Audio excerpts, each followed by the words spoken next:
very nice to meet you, Beth. I was hoping you could start us off by just introducing us to Centerfield and a little bit more about your role as well.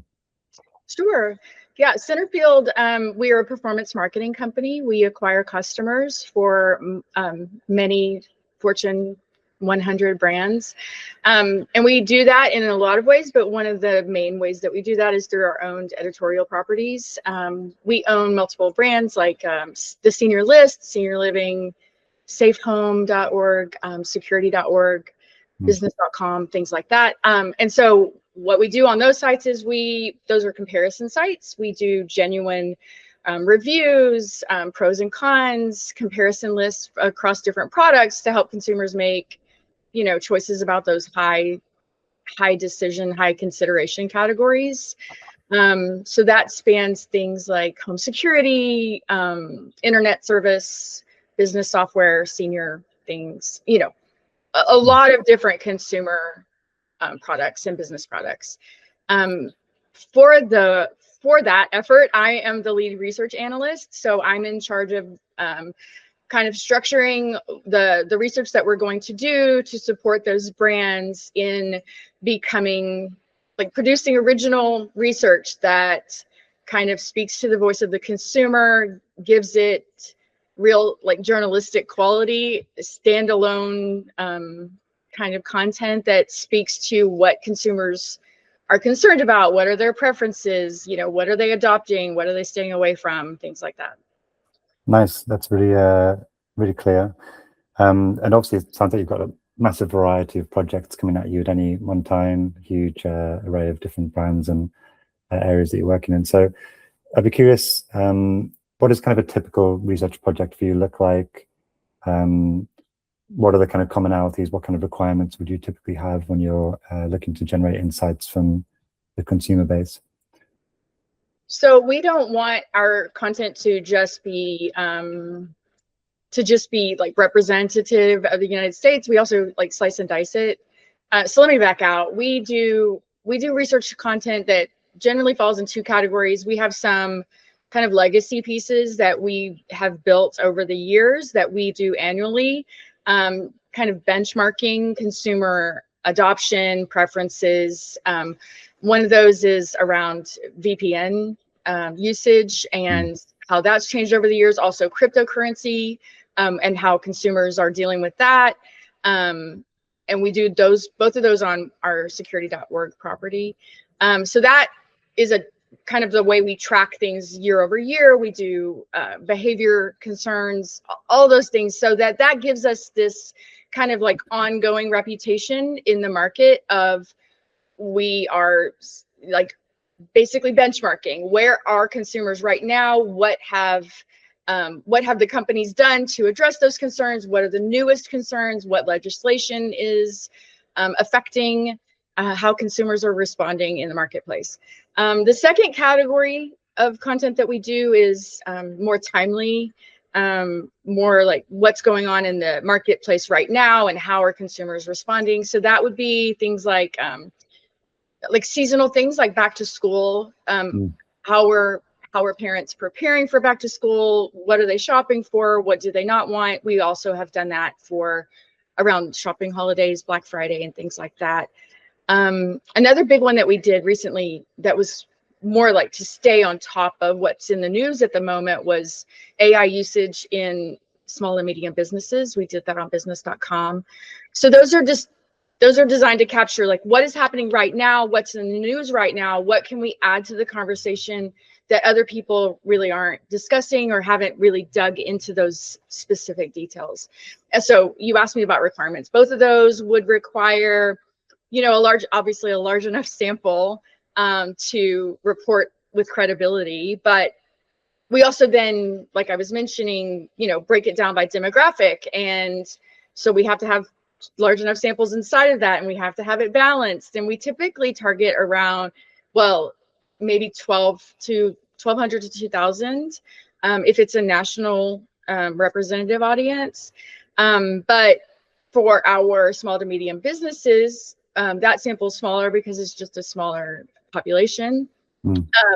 But we are able to really just dive in and in prolific really target and ask the right questions and get down to those respondents at a much, like at a rate that it really allows us to stay in the news cycle and really respond to what's happening in current events in a way that we wouldn't otherwise.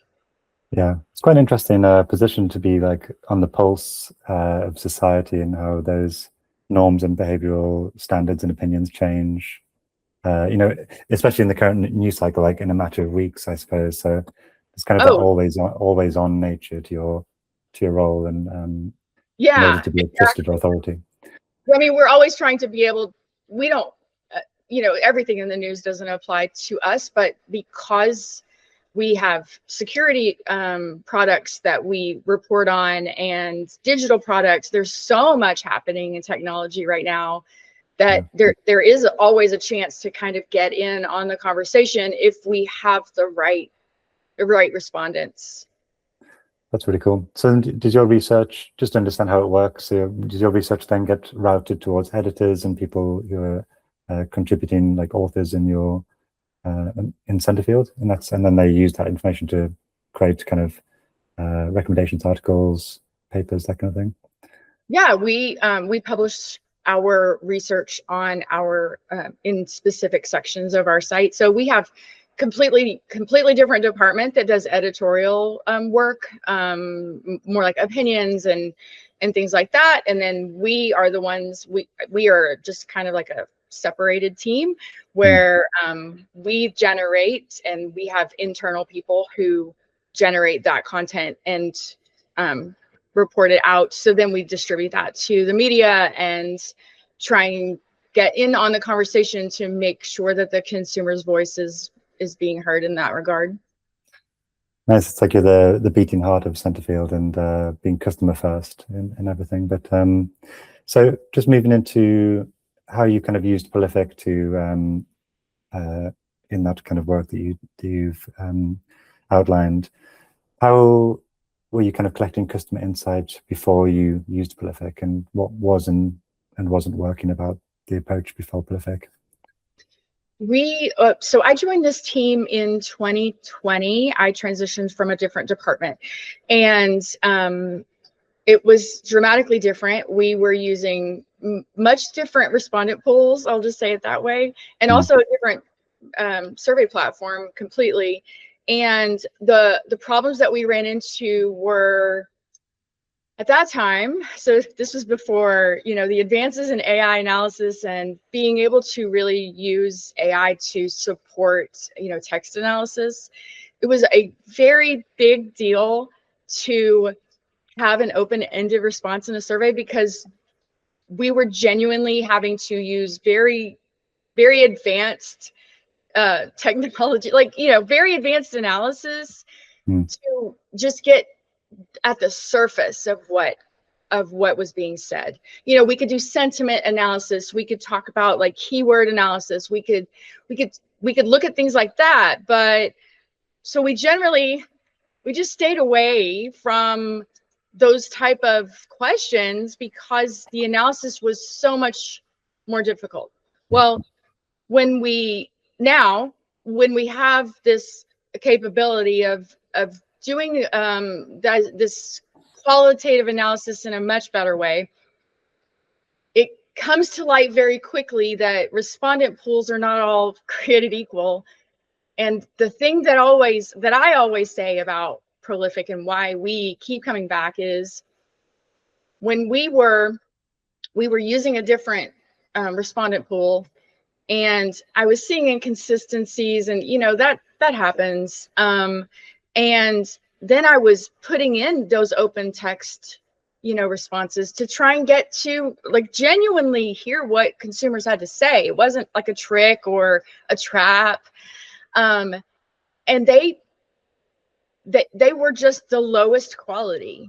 They weren't giving anything. So when we actually, one of the first tests that we did to see if Prolific was going to be a good fit for us, this was before AI, and we did an open text, and I gasped at how generous the respondents were with their opinions and how open and honest they were.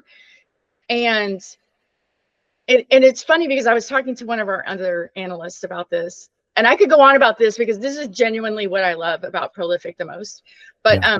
I talked to one of our other analysts about this interview and what I was going to say, and his response was, even when we have a multiple choice question, if we put other, he said, I always read those, because not just because, oh, what did we forget to put into the survey? Because, you know, the human experience is so diverse. You can't put everything in the multiple choice options, but you try and simplify it just so you can get that stat, you know, that key, that big 76% of Americans, blah, blah, blah.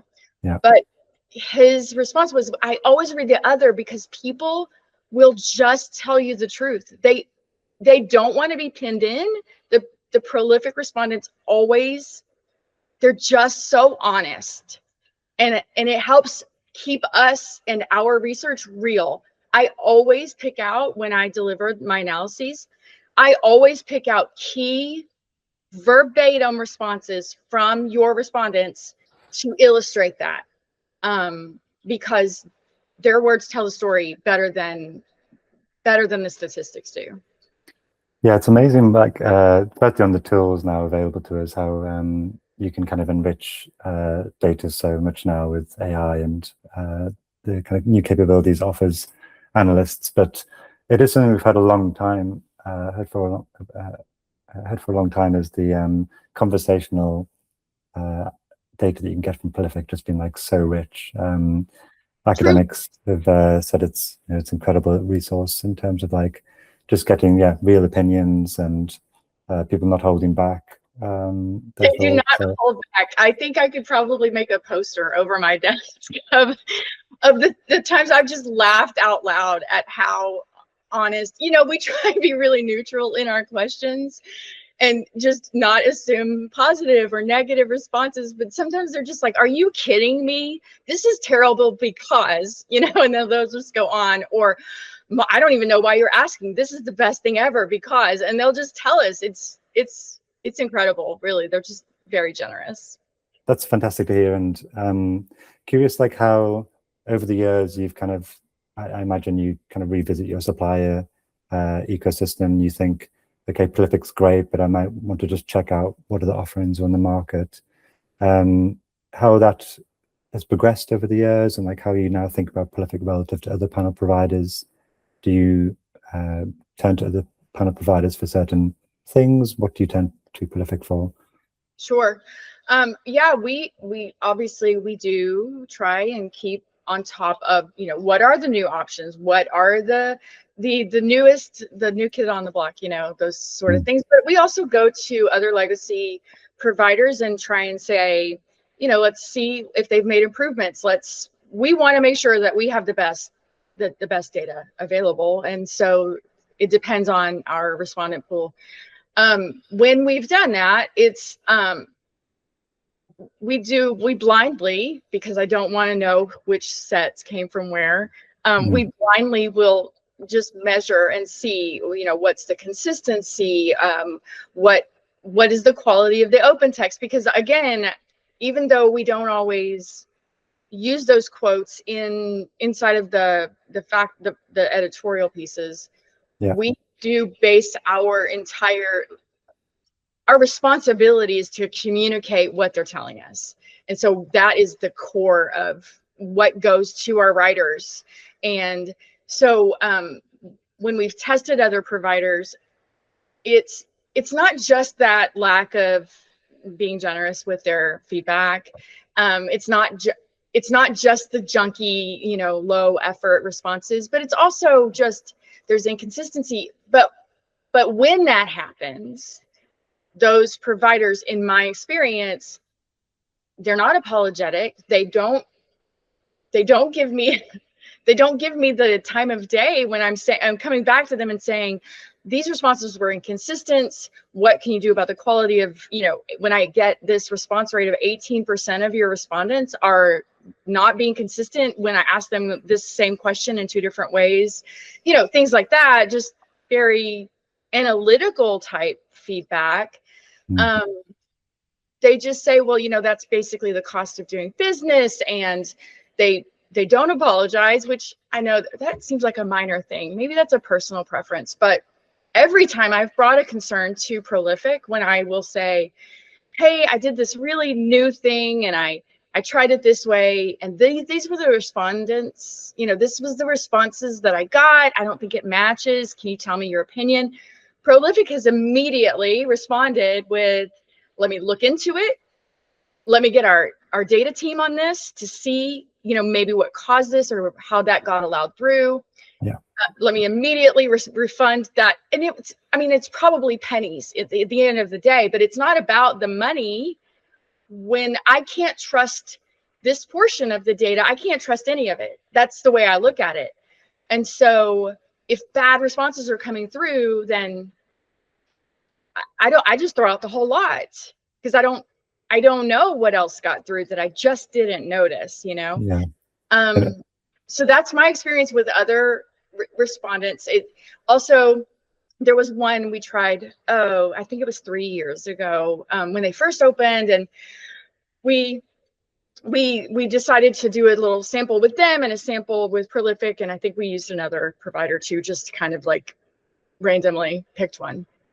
And the responses came in quicker than Prolific, so that was good. Mm-hmm. But the quality, it just wasn't there. Like, objectively, the quality wasn't there, and they had no appetite. So our surveys are usually around 5 minutes. I don't usually go longer than that. Yeah. Some of them are much shorter, but and they're all just very consumer based. Sometimes we have specialty ones, like when we talk to small businesses or small business leaders. Obviously that's a specialty, and we have tried to source those from other vendors, just to see if we could speed up the timeline, if they already had a panel, structured around that. And when I did that with a provider, and I was paying, it was a lot of money for these responses. We're trying to get executive level at a certain size business with a certain income. It was very specific, requirements. And I just thought I could speed it up. So I sent it through them, and the responses did come through, but the quality was not there, and the inconsistencies were still there, and it still wasn't even faster than me just trying to build it through Prolific and go ahead and get those filtered down to those responses. I don't know if that answered your question, but I sound like the biggest cheerleader for Prolific, but I really am. We just keep coming back. You can't get rid of me.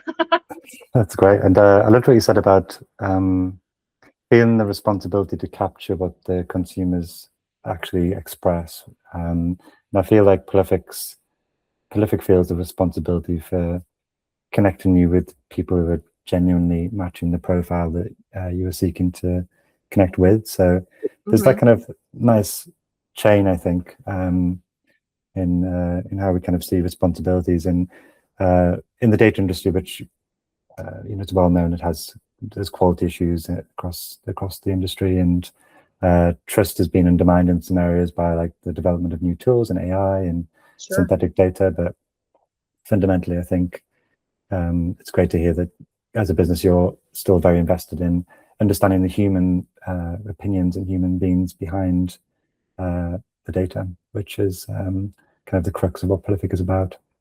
Yeah, it's really important to us to remember that we are not reporting on statistics. We are reporting on human beings having human experiences with human products that the human needs. Yeah.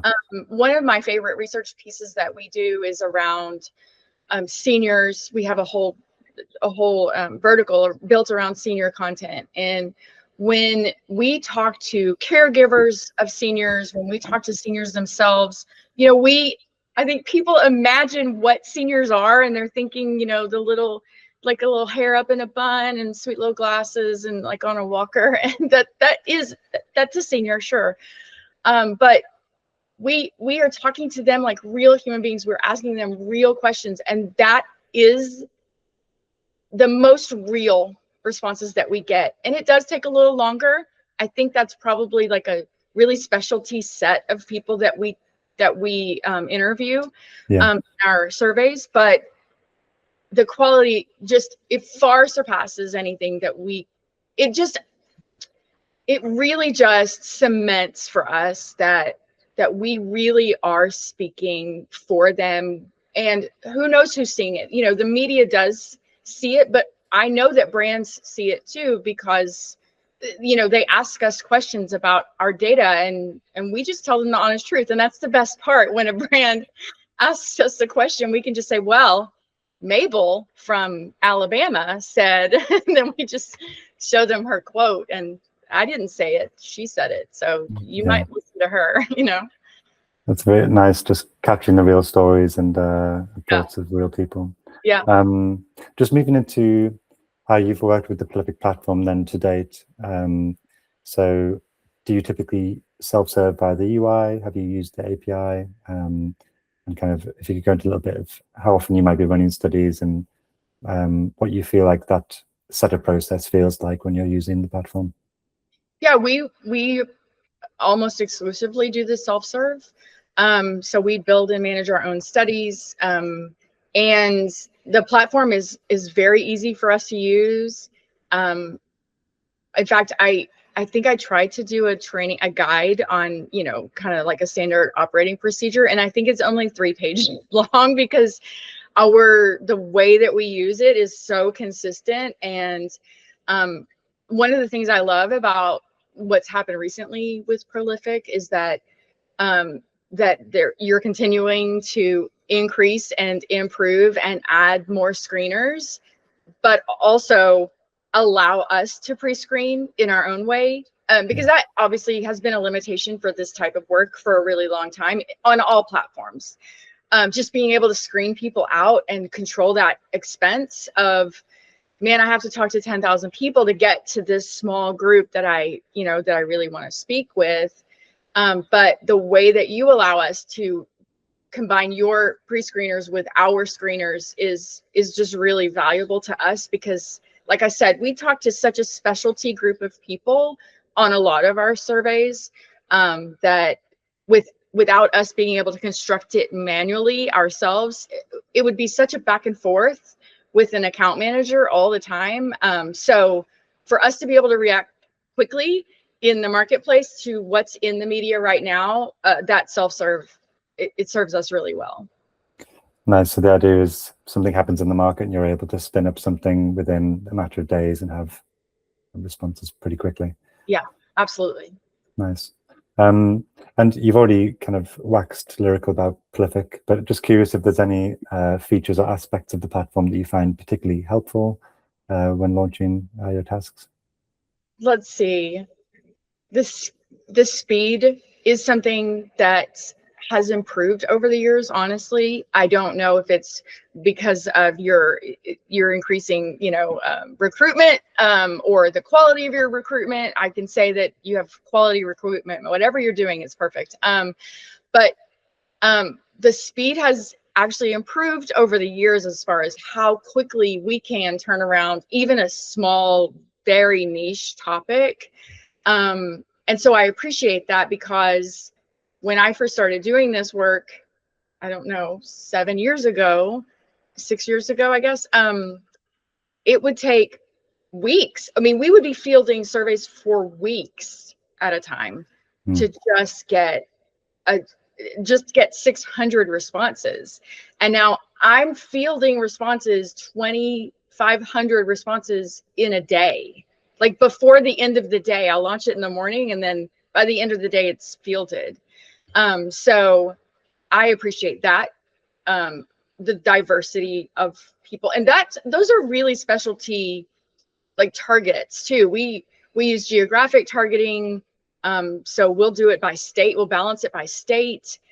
For a long time before you improved the balancing options, we were manually balancing by gender and age and all the demographics and geography and political affiliation and all of those things ourselves. And now it's just a click of a button. So I genuinely appreciate not having to apply those ratios every time I set it up. But again, I'll just go back to the quality, but the technology that you've set up, the user interface is very friendly.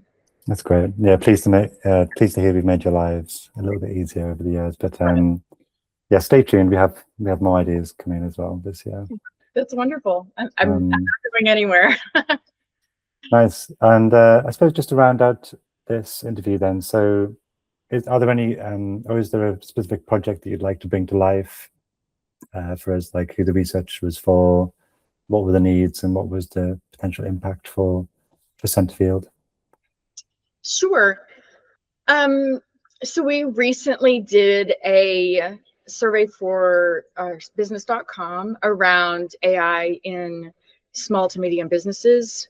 We targeted a very small group of individuals who are in decision-making positions at a business with a certain number of employees, and they have decision-making over certain products and